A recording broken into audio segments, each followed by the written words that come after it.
Friends, welcome to our channel. ఈరోజు వచ్చేసి సింపుల్గా టేస్టీగా ఎగ్ పొటాటో మసాలా కర్రీని ఎలా ప్రిపేర్ చేసుకోవాలో చూపించబోతున్నానండి.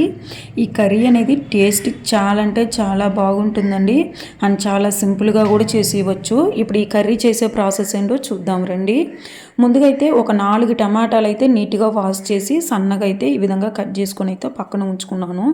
మీడియం సైజు ఆనియన్ కూడా ఒక 3 ఆనియన్ కూడా ఈ విధంగా సన్నగా పొడవుగా అయితే కట్ చేసి పెట్టుకున్నాను. ఒక 2 పొటాటో కూడా తొక్కు తీసి మరీ పెద్దవి కాకుండా మరీ చిన్నవి కూడా కాకుండా ఈ విధంగా మీడియం సైజుగా కట్ చేసి వాష్ చేసి అయితే పక్కన ఉంచుకున్నానండి. ఇప్పుడు ఒక మిక్సీ జార్లకి ఒక 6-7 వెల్లుల్లి రబ్బలు, ఒక చిన్న అల్లం ముక్కలు, ఒక 4 పట్ట, ఒక 4 మొగ్గ వేస్తున్నానండి. ఒక 1 టేబుల్ స్పూన్ పాటు ధనియాలు, ఒక 1/2 టేబుల్ స్పూన్ పాటు మిరియాలు కూడా వేసేస్తున్నానండి. ఇప్పుడు ఎండు కొబ్బరి అయితే ఒక చిన్న కొబ్బరి ముక్క అయితే ఈ విధంగా కట్ చేసి అయితే తీసేసుకున్నాను. ఇప్పుడు ఒక 1/2 గ్లాస్ పాటు వాటర్ అయితే వేసుకుని ఇవన్నీ కూడా బాగా ఎంత వీలైతే అంత మెత్తగా అయితే పేస్ట్ అయితే చేసుకుని పక్కన ఉంచుకోండి. చూసారు కదండి, ఈ విధంగా బాగా మెత్తటి పేస్ట్ అయితే చేసుకుని పక్కన పెట్టుకోండి. ఇప్పుడు ఒక 4 ఎగ్ అయితే ములిగేంత వరకు వాటర్ అయితే వేసుకుని ఒక 1/2 టేబుల్ స్పూన్ సాల్ట్ కూడా వేసి బాగా బాయిల్ చేయండి. బాయిల్ చేసి తొక్కు తీసి పక్కన ఉంచండి. ఇప్పుడు ప్యాన్లకి తగినంత ఆయిల్ వేసి ఒక 1/2 టేబుల్ స్పూన్ పాటు జీలకర్ర, ఒక 1/2 టేబుల్ స్పూన్ పాటు ఆవాలు వేసి ఈ ఆవాలు జీలకర్ర రెండూ కూడా బాగా ఫ్రై అవ్వాలండి. ఫ్రై అయిన తర్వాత కట్ చేసి పెట్టుకున్న ఉల్లిపాయలు, ఒక 2 పచ్చిమిర్చి కూడా పొడవుగా కట్ చేసుకుని వేస్తున్నానండి. ఈ ఆనియన్ పచ్చిమిర్చి అనేది ఒక 20% బాగా బాయిల్ అవ్వాలండి. బాయిల్ అయిన తర్వాత ఒక 2 రెమ్మల కరివేపాకు కూడా వేసి బాగా ఫ్రై చేయండి. ఆనియన్ పచ్చిమిర్చి అంతా కూడా పచ్చివాసన పోయి లైట్ గోల్డెన్ బ్రౌనిష్ వచ్చేంత వరకు ఫ్రై అయిన తర్వాత కట్ చేసి పెట్టుకున్న టమాటా ముక్కలను కూడా వేసుకుని ఒక 1/2 టేబుల్ స్పూన్ సాల్ట్, ఒక 1/4 టేబుల్ స్పూన్ పసుపు వేసి ఇవి రెండూ కూడా టమాటాకు పట్టేడుగా బాగా ఉప్పు పసుపు అనేది టమాటాకు పట్టేడుగా బాగా కలుపుకొని లో ఫ్లేమ్లో అయితే ఈ విధంగా ఫ్రై చేసుకుంటూ మూత అయితే పెట్టి ఒక 5 మినిట్స్ పాటు మీడియం ఫ్లేమ్లో అయితే బాయిల్ చేయండి. టమాటాలో ఉండే వాటర్ అంతా కూడా పోయి చూసారు కదండి, ఆయిల్ అనేది ఈ విధంగా సపరేట్ అయ్యేంత వరకు కూడా బాగా ఉడికించుకోవాలండి. ఈ విధంగా టమాటా అనేది బాగా బాయిల్ అయిన తర్వాత మనం ముందుగా మిక్సీ పట్టుకున్నాం కదండి, ఆ పేస్ట్ అంతా కూడా వేసుకుని మరి ఒక 5 నిమిషాల పాటు బాగా లో ఫ్లేమ్లో అయితే పెట్టుకుని అడుగు అనేది అంటుకోకుండా కలుపుకుంటూ ఫ్రై అయితే చేసేయండి. ఎందుకంటే ధనియాలు అల్లము అంతా కూడా మనం పచ్చివి వేసుకున్నాం కాబట్టి సో పచ్చివాసన పోయేంత వరకు కూడా బాగా కలుపుకుంటూ ఉడికించండి. ఇప్పుడు ఒక 1.5 టేబుల్ స్పూన్ పాటు కారం అయితే వేస్తున్నానండి.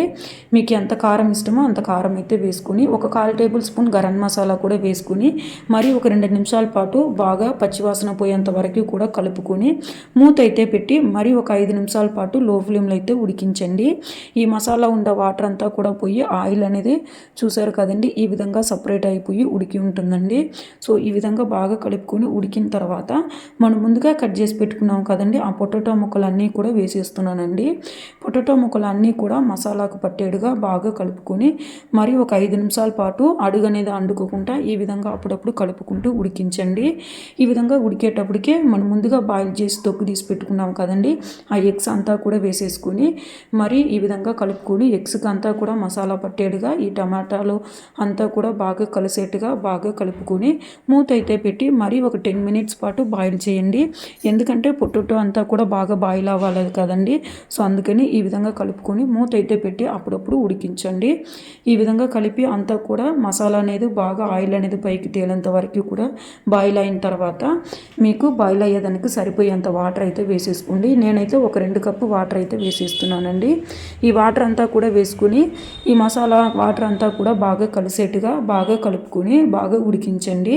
ఈ స్టేజ్లో మీకు ఉప్పు కారం అంతా కూడా సరిపోయిందో చూసుకొని ఉప్పు కారం అనేది ఏమైనా తక్కువైతే వేసేసుకోండి. నేనైతే సాల్ట్ కాస్త తక్కువైందండి, అందుకనేసి ఒక 1/4 టేబుల్ స్పూన్ సాల్ట్ కూడా వేసుకుని ఇవన్నీ కూడా బాగా కలిసేట్టుగా కలుపుకొని మూత అయితే పెట్టి మరి ఒక 20 మినిట్స్ పాటు మీడియం ఫ్లేమ్లోనే బాయిల్ చేస్తున్నానండి. కర్రీ అనేది చూసారు కదండి, ఈ విధంగా బాయిల్ అయిపోయి బాగా చిక్కటి కండెన్స్కి వచ్చేంత వరకు కూడా ఈ గ్రేవీ అనేది బాగా ఉడికించాలండి. అప్పుడే పొటాటో అంతా కూడా బాగా ఉడుకుతుంది. ఇప్పుడు మనం ముందుగా కట్ చేసి క్లీన్ చేసి పెట్టుకున్న కొత్తిమీర కూడా జల్లేసుకొని సర్వ్ చేసుకోండి. టేస్ట్ అనేది చాలా అంటే చాలా బాగుంటుందండి. సో తప్పకుండా ఈ విధంగా ట్రై చేసి చూడండి. చపాతీలకైనా, రైస్లకైనా, రోటీలకైనా చాలా అంటే చాలా బాగుంటుంది. సో ఈ విధంగా ట్రై చేసి ఎలా వచ్చిందో కామెంట్ సెక్షన్లో కామెంట్ కూడా చేసేయండి.